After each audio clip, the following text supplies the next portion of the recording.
श्री समर्थ नाना टूर्सच्या वतीनं आपणा सर्वांचं वर्ल्ड हेरिटेज साईट म्हणून डिक्लेअर केलेलं कोणार्क सन टेम्पल इथं हार्दिक स्वागत। आता आपण उभे ते म्हणजे कोणार्क सूर्य मंदिराच्या आवारामध्ये।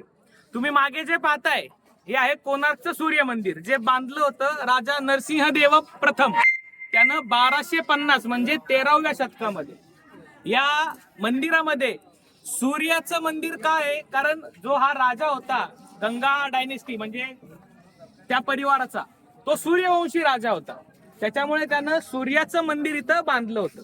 या मंदिराची जी कलाकुसर आहे तर याच्या काही खास बाबी आहेत। त्यातली पहिली बाब म्हणजे ह्या सूर्यनारायणाचा रथ ओढण्यासाठी 7 घोडे होते, जे 7 वारांचं प्रतीक आहे।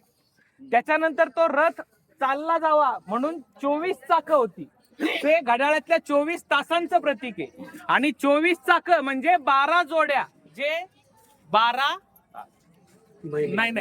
महिने, वर्षातले 12 महिने दर्शवतात। त्या प्रत्येक चाकामध्ये 8 आरे आहेत, ते 8 आरे म्हणजे अष्टप्रहर दर्शवतात। असं या मंदिराची खासियत आहे।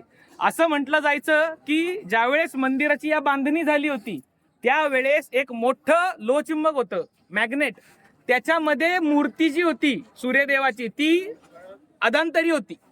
मग नंतर परकीय आक्रमण झाली, मंदिराचं खंडन झालं, आणि भारतीय किंवा आपल्या सनातन धर्मामध्ये ज्या मंदिराच्या मूर्तीचं खंडन झालंय तिथे परत पूजा केली जात नाही, म्हणून तुम्ही समोर पाहताय का मंदिर बंद आहे दर्शनासाठी।